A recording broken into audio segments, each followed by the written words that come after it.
Vă spunem tuturor bun venit în seara aceasta în casa lui Dumnezeu. Dorim să deschidem serviciul divin din seara aceasta și să cântăm spre slava Domnului imnul 438.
Să cerem prezența Domnului prin rugăciune. Cine dorește?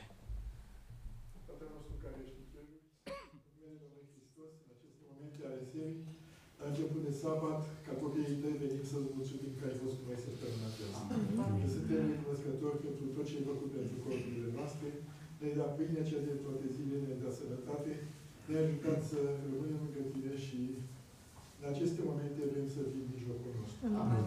Binecuvântează cuvântul care va fi rostit, binecuvântează servul de care te folosești, inimile noastre ajută ca să înțeleagă și să trăiască ceea ce învățăm. Amin. Să binecuvântezi și pe cei care nu sunt din diferite motive, să fii cu ei, să fii și cu cei bolnavi și împreună cu toții să-ți aducem onoare și cinste ca meri spre Domnul Iisus. Amin. Amin.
Bun venit tuturor în seara aceasta în casa Domnului, chiar dacă afară vremea este așa cu multă ploaie, da? O vreme de toamnă, ne bucurăm că plouă în urma secetei care a fost peste vară. Credem că ploaia a făcut cumva ca în seara aceasta să fim mai puțini, dar mulțumim Domnului că avem posibilitatea prin intermediul undelor să comunicăm unii cu alții. La templu era un personal care nu trebuia să lipsească. Erau preoții care nu trebuiau să lipsească de la templu, erau cetele de leviți, cele 24 de cete care atunci când rândul cetei trebuiau să fie prezenți și mai erau 24 de cete de cântăreți. Da? Deci erau 24 de cete de leviți, 24 de cete de cântăreți. Acum e drept că noi nu avem 24 de cete nici de leviți, nici de cântăreți. Avem o mică ceată de cântăreți și ne bucurăm că în seara aceasta din nou suntem împreună.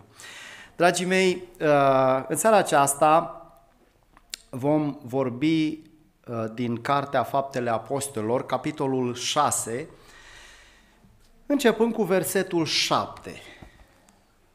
Cuvântul lui Dumnezeu se răspândea tot mai mult, numărul ucenicilor se înmulțea mult în Ierusalim și o mare mulțime de preoți veneau la credință. Ștefan era plin de har și de putere și făcea minuni și semne mari în norod. Unii din sinagoga numită a izbăviților, a cirinenilor și a alexandrinilor, împreună cu niște iudei din Cilicia și din Asia, au început o ceartă de vorbe cu Ștefan, dar nu puteau să stea împotriva înțelepciunii și a Duhului cu care vorbea el.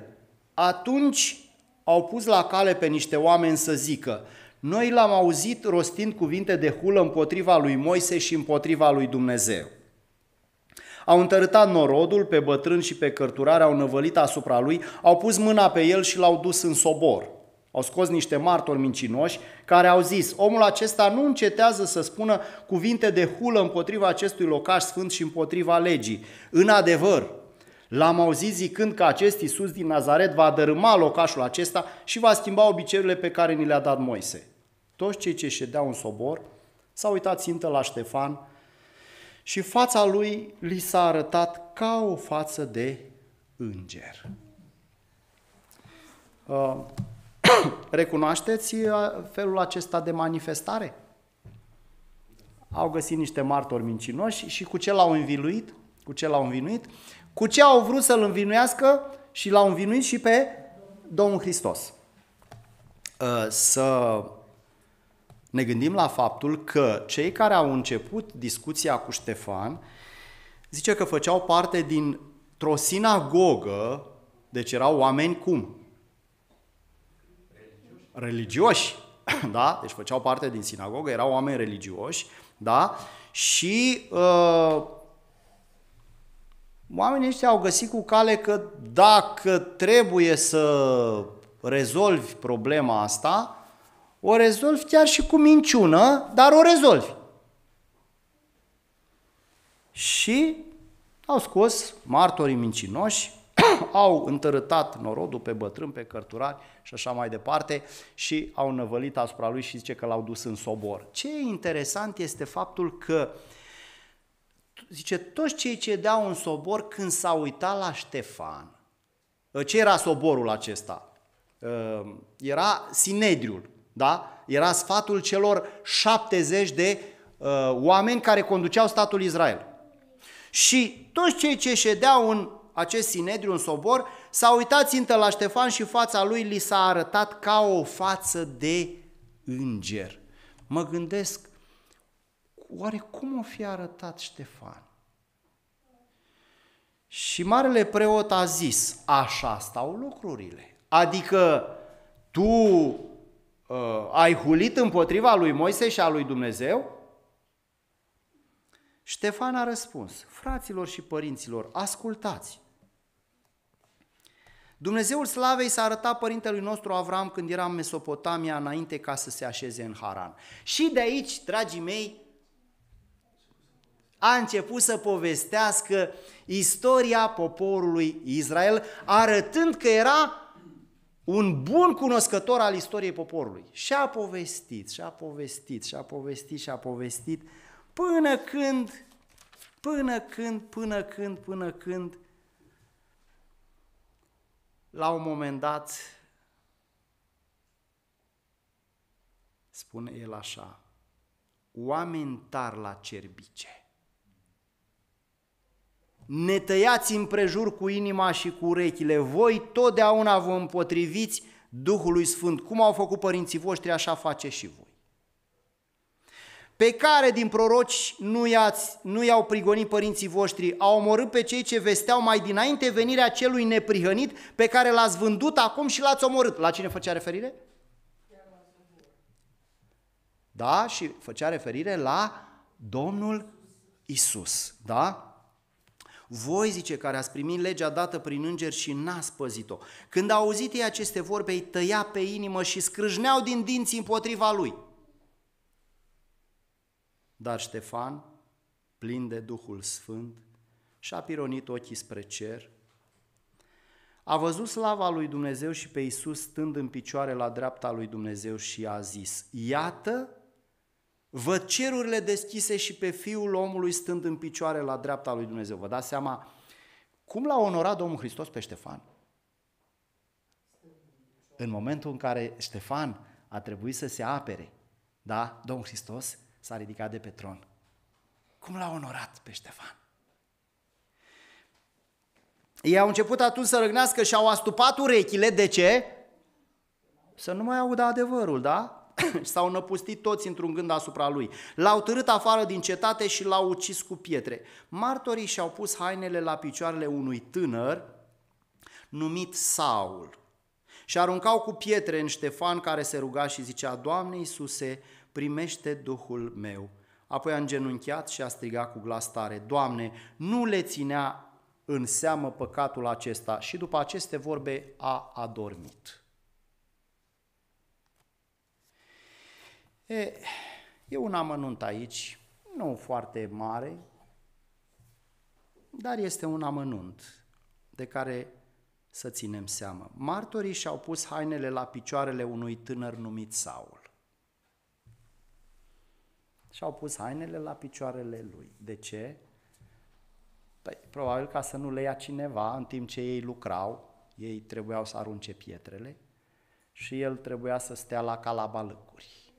Dar partea lui era ca și partea lor.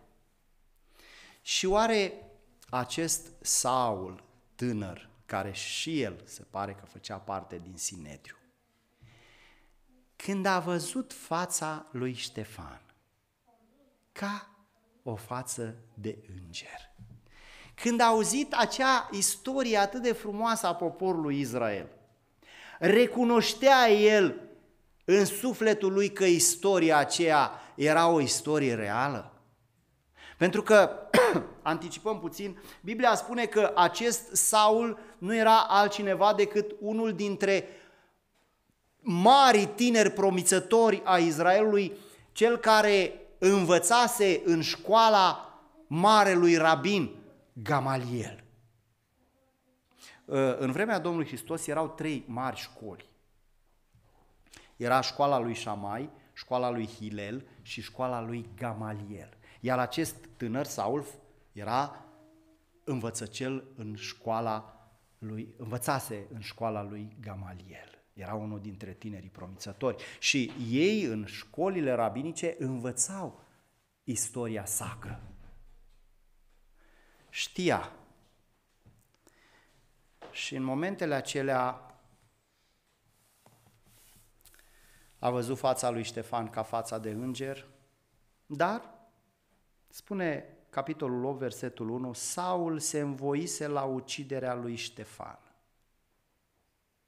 Adică, cu alte cuvinte, își dăduse acordul, da? Și zice, în ziua aceea s-a pornit o mare prigonire împotriva bisericii din Ierusalim și toți afară de apostoli s-au împrăștiat prin părțile Iudeii și ale Samariei. Niște oameni temători de Dumnezeu au îngropat pe Ștefan și l-au jălit cu mare tânguire. Saul, de partea lui, făcea prăpăd în biserică, intra prin case, lua cu sila pe bărbați și pe femei și îi arunca în temniță.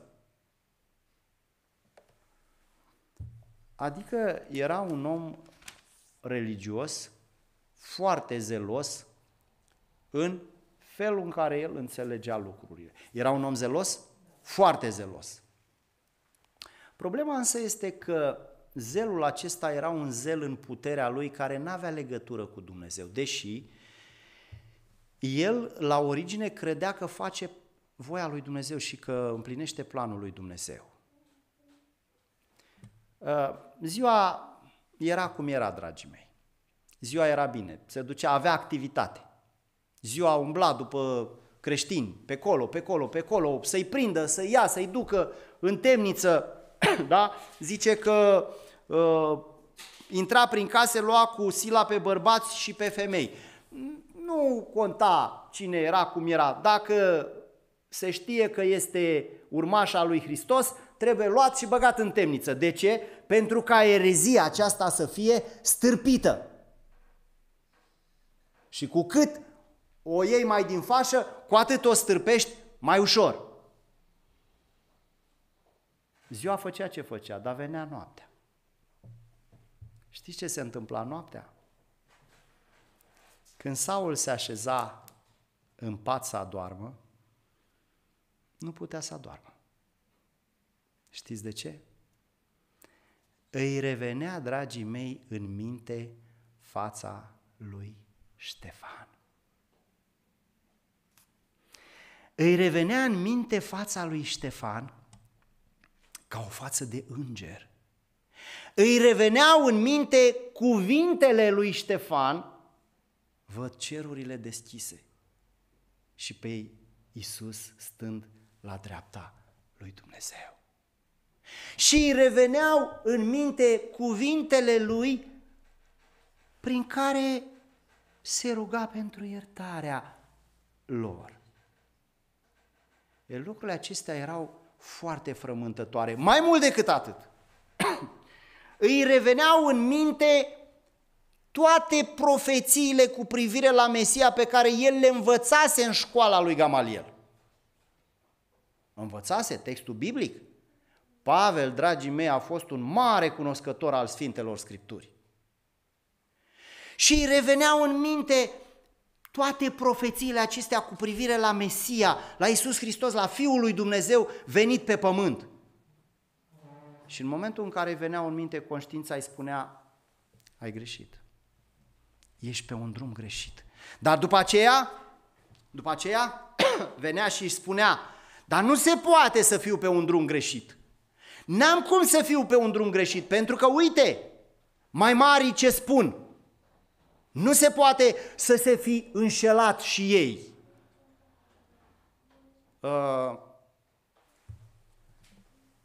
Știți că conștiința poate să fie adormită? Cu una, cu alta, omul se minte încet și își adorme conștiința. Mai ales când păcatul începe să fie atât de mustrat în cuget, omul începe să găsească scuze, ba de una, ba de alta, ba de una, ba de alta. N-are cum să fie așa, n-are cum. Da. Și la momentul acela, dragii mei, Saul hotărăște că erezia aceasta trebuie stârpită nu doar acolo în Ierusalim, că a auzit că ea s-a întins și mai departe. Și spuneți Sfânta Scriptură în capitolul 9 că Saul sufla încă amenințarea și uciderea împotriva ucenicilor Domnului, s-a dus la marele preot și i-a cerut scrisori către sinagogile din Damasc ca dacă va găsi pe unii umblând pe calea credinței, atât bărbați cât și femei, să-i aducă legați la Ierusalim. Vă dați seama cât de zelos era omul acesta și cât de mult a încercat el să-și să-și aducă conștiința la tăcere și să își spună că drumul pe care merge e un drum bun. Și să lucreze nu doar acolo în Ierusalim și în părțile Iudeii, ci să plece chiar în Siria, la Damasc, ca să stârpească erezia aceasta.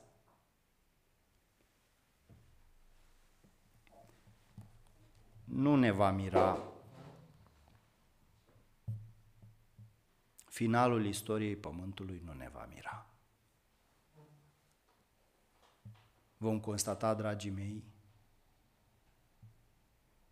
că cei mai mari împotrivitori ai creștinilor, ai urmașilor Domnului Hristos, știți cine vor fi? Fraților, cei mai mari împotrivitori,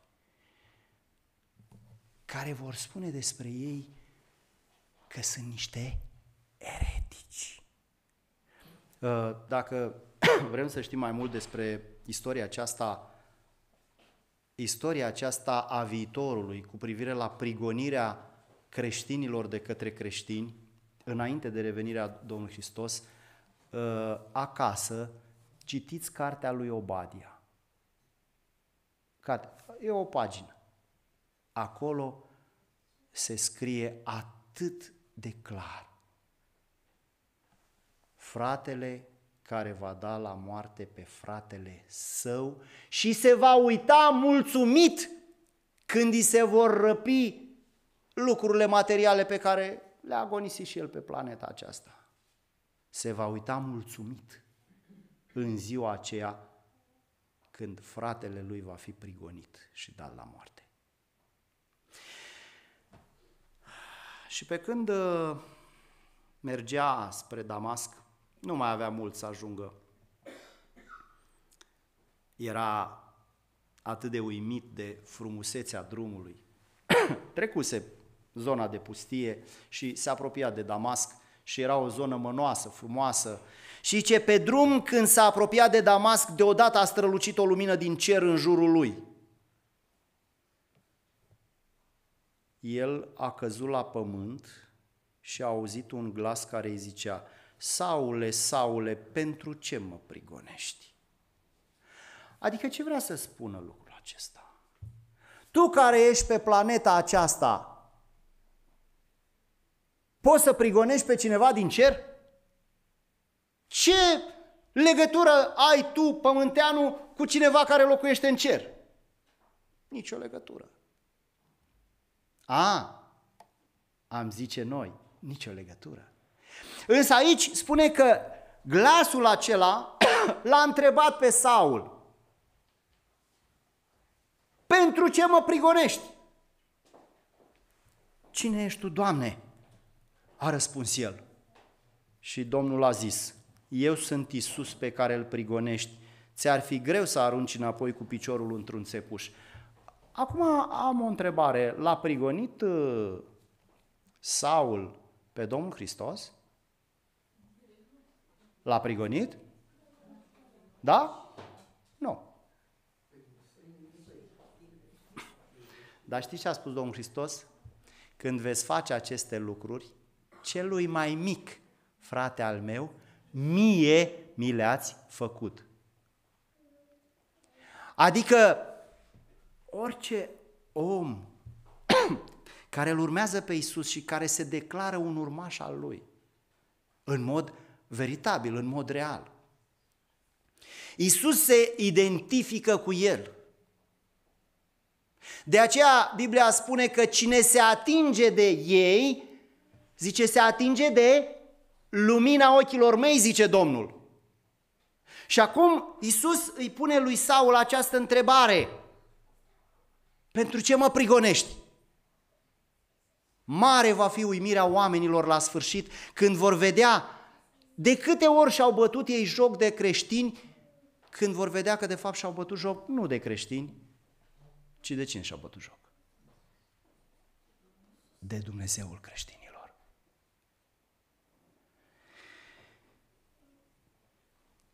Tremurând și plin de frică, păi cred și eu că Să vezi așa că strălucește lumina mai mult decât soarele și să mai auzi și un glas puternic și întrebarea care ți s-a pus, zice, tremurând și plin de frică, el a zis, Doamne, ce vrei să fac? Scoală-te, i-a zis Domnul, intră în cetate și ți se va spune ce trebuie să faci. Oamenii care îl însoțeau au rămas încremeniți, auzeau în adevăr glasul, dar nu vedeau pe nimeni. Și se pare că nici n-au înțeles ce s-a spus. Saul s-a sculat de la pământ și măcar că ochii erau deschiși, nu vedea nimic. Oare de ce? Saul, dragii mei, se întâlnise cu strălucirea lui Iisus. Din cauza acelei străluciri, în momentul în care n-a mai văzut strălucirea aceea, a rămas într-un întuneric bezna. Putem să facem aici o aplicație spirituală. Atunci când strălucirea luminii lui Iisus se retrage de la om, omul, dragii mei, rămâne într-un întuneric beznă. Beznă. Când lumina lui Iisus se retrage de la om, omul rămâne în beznă.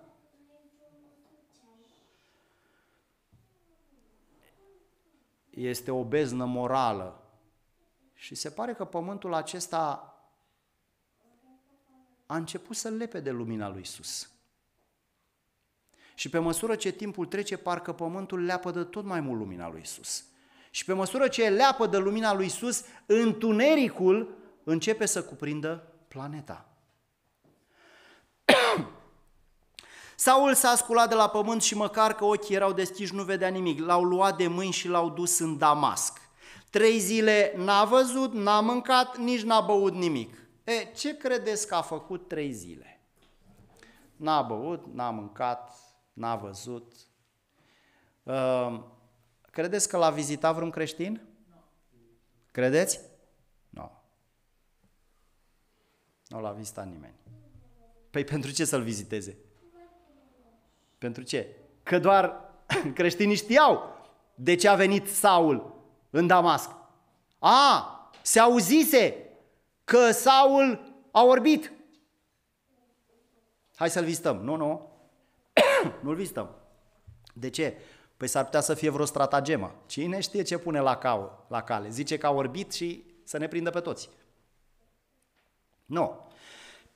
Creștinii nu l-au vizitat. Dar oare a cerut ajutorul iudeilor? Levi, adu-mi, te rog, puțin apă. A cerut oare ajutorul iudeilor? Nu. De ce? Păi cum ar fi putut el să ceară ajutorul iudeilor acum, când viziunea lui cu privire la Iisus se schimbase? Viziunea cu privire la Iisus se schimbase. Mulțumesc!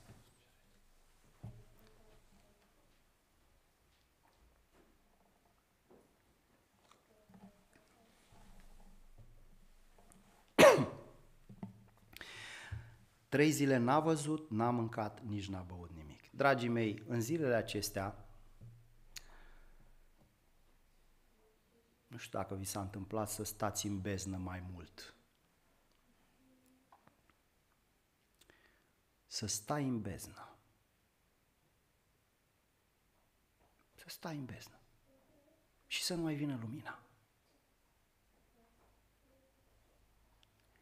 În zilele acestea, dragii mei, Saul s-a gândit la tot ce făcuse. Și din nou i-a venit imaginea lui Ștefan. Imaginea aceea cu fața de înger. I-au venit în suflet imaginile acelor bărbați și femei care se rugau de el. Să-i lase în pace, că ei n-au făcut nimic rău. Și zicea, nu, la temniță cu voi. și veneau în suflet gândurile că tot ce a făcut împotriva lui Iisus, despre care știa, despre care învățase, despre care auzise că a înviat și despre care prietenii lui mai mari îi spuseseră că sunt doar niște născociri, că învierea lui este o născocire, dar în realitate n-a fost așa, ucenicii i-au furat trupul. Însă acum nu mai putea să spună nimic. De ce? Pentru că acel Iisus despre care auzise că a înviat, acel Iisus era viu și îi vorbise și îi luminase ochii. Ce ar mai fi putut să spună acum? Și ce interesant că acel Iisus nu i-a spus el ce ar trebui să facă cu viața lui, decât i-a zis: scoală-te, intră în cetate și ți se va spune ce trebuie să faci. Cine să-i spună? Un om. Pentru că, dragii mei, știți, noi de multe ori ne gândim că Iisus nu contează pe biserica lui. Ba da, dragii mei, Iisus contează pe biserica lui. Știți cine a venit la Saul? A venit un om trimis de Iisus, pentru că Iisus contează pe biserica lui, pe tine, pe mine, pe toți ai lui. În Damasc era un ucenic numit Anania. Domnul i-a zis într-o vedenie: Anania. Iată-mă, Doamne, a răspuns el. Și Domnul i-a zis: scoală-te, du-te pe ulița care se cheamă Dreaptă și caută în casa lui Iuda pe unul zis Saul, un om din Tars, căci iată el se roagă. Și a văzut în vedenie pe un om numit Anania intrând la el și punându-și mâinile peste el ca să-și capete iarăși vederea. Iată, Iisus contează pe biserica lui. Iisus a contat pe omul acela, pe Anania, care era creștin, care îl urma, care îl iubea pe Iisus.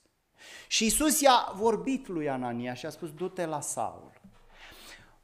În așa fel încât Saul să facă cunoștință cu biserica lui Iisus. Biserica lui Dumnezeu pe pământ, dragii mei, e foarte importantă. Poate mi se pare că nu e importantă și că, da, oamenii lui sunt puțini, răsfirați, da, puțini și răsfirați, sunt ai lui. Și Iisus contează pe biserica lui.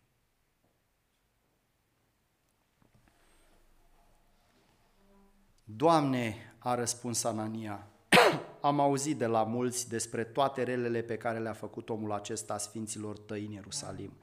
Ba și aici are puteri din partea preoților celor mai de seamă ca să lege pe toți care cheamă numele tău. Dar Domnul i-a zis: du-te, căci el este un vas pe care l-am ales ca să ducă numele meu înaintea neamurilor, înaintea împăraților și înaintea fiilor lui Israel. Vedeți, dragii mei, întâi spune unui om al bisericii ceea ce avea să facă Pavel. Du-te, că l-am ales, e un vas ales. Deocamdată el nu știe, dar trebuie să-i spunem. Tu trebuie să-i spui. N-ar fi uimitor să vină cineva la tine și să spună: știi, tu ai niște daruri date de Dumnezeu. N-ar fi bine să le folosești? Poate zice: mi-a zis Cutăriță. Da. Gândește-te la ce ți-a zis.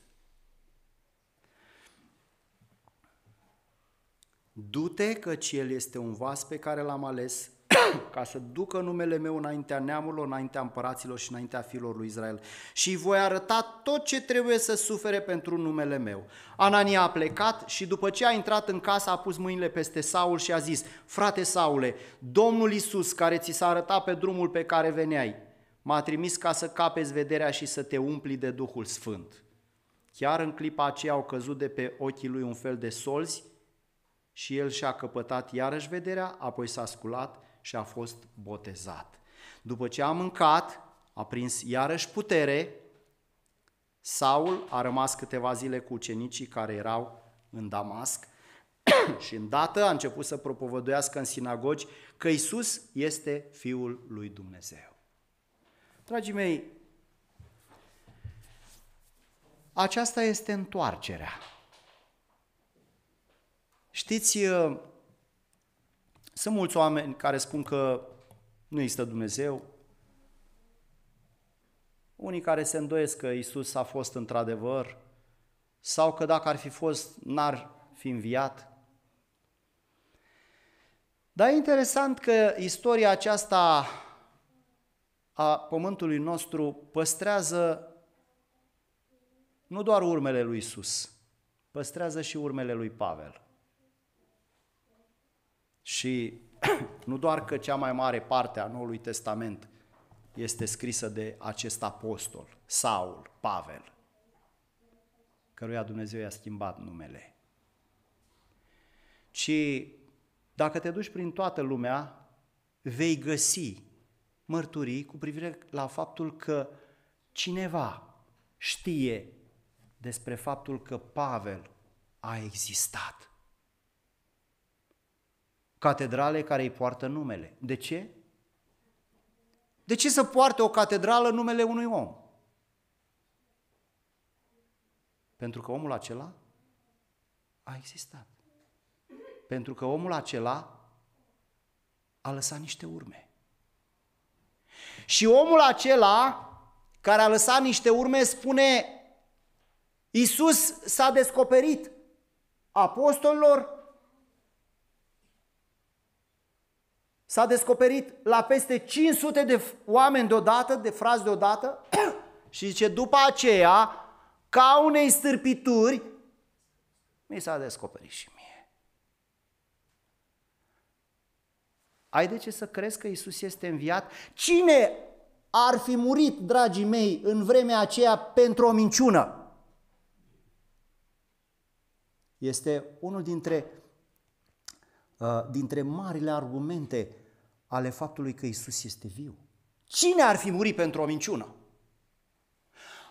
Majoritatea apostolilor, dragii mei, au murit ca martiri. Cine ar fi murit pentru o minciună? Ștefan, diaconul despre care am vorbit. Ar fi murit Ștefan pentru o minciună? Iar Pavel, acest om care s-a întâlnit cu Iisus într-un mod cu totul deosebit față de ceilalți apostoli, Pavel spune la capătul vieții: eu sunt gata să fiu turnat ca o jertfă de băutură și clipa plecării mele este aproape. M-am luptat lupta cea bună, mi-am isprăvit alergarea, am păzit credința. De acum mă așteaptă cununa neprihănirii, pe care mi-o va da Domnul în ziua aceea, și nu numai mie, spune el, ci tuturor celor ce vor fi iubit venirea Lui.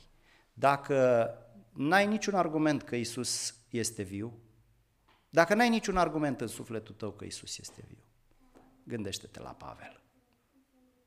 Și s-ar putea să începi să vezi viața altfel. Se poate un om întoarce la Dumnezeu? Poate un om, oricât de împotrivitor față de Dumnezeu ar fi, să-L cunoască pe Iisus și să se întoarcă la El? Dragii mei, Dumnezeu are multe metode. Și pentru Pavel a folosit o metodă pe care n-a mai folosit-o în altă parte. Și pentru tine, și pentru mine, și pentru fiecare om, Dumnezeu are o metodă de a ne întoarce la El. Și atunci când vedem cât de mare este bezna acestei lumi și când medităm la viața noastră, ne dăm seama că într-adevăr avem nevoie de Domnul Hristos. Pavel și-a dat seama de lucrul acesta.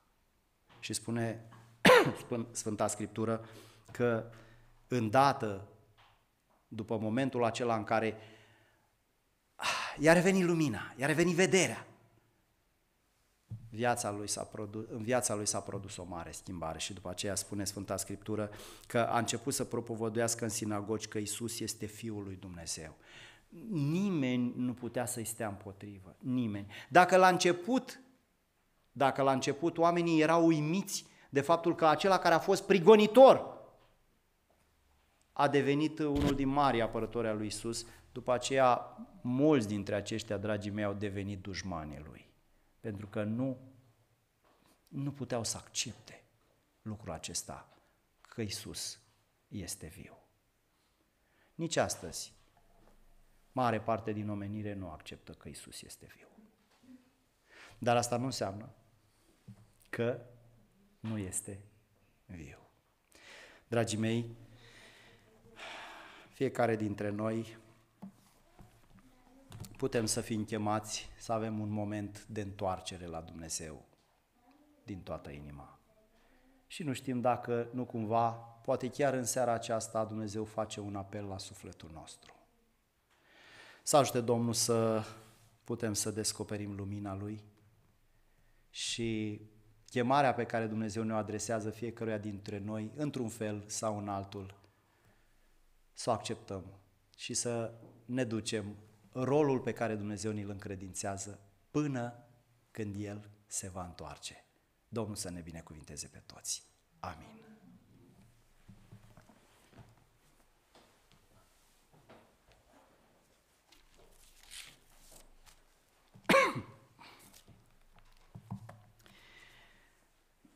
Vă invit să cântăm spre slava Domnului imnul 444, de-ți este greu pe cale, sărmare peregrin.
Cine dorește să ne conducă în rugăciune?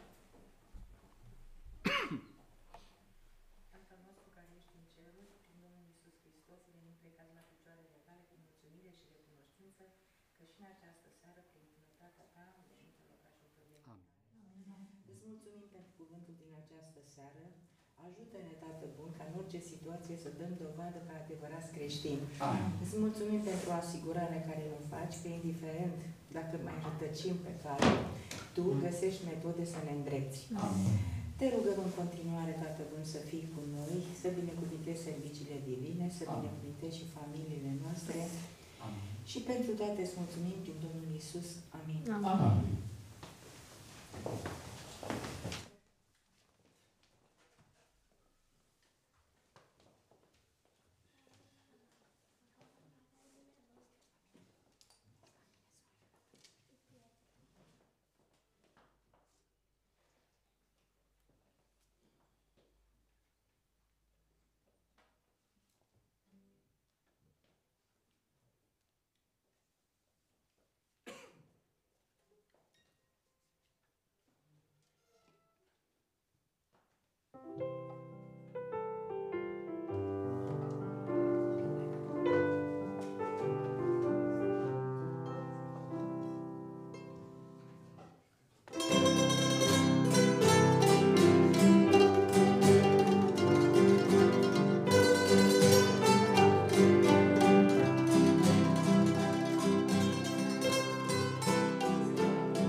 Mulțumim Domnului că a fost cu noi până în ocazia aceasta. Mulțumim și pentru faptul că și în seara aceasta am putut să ne adunăm să fim împreună. Vă doresc tuturor o seară plină de binecuvântare și aș dori să fac un anunț și pentru noi cei prezenți și pentru cei care ne urmăresc pe calea undelor. Mâine de la ora 3 după amiază vom avea o întâlnire pe tema educației creștine adventiste. Va fi în mijlocul nostru, cu ajutorul lui Dumnezeu, fratele Teofil Brașov, responsabilul Departamentului Educație al Conferinței Muntenia, și după amiază de la 3 dorim să fim împreună într-un număr cât mai mare. Toți cei doritori sunt așteptați în locul acesta. Domnul să rămână cu noi. Amin.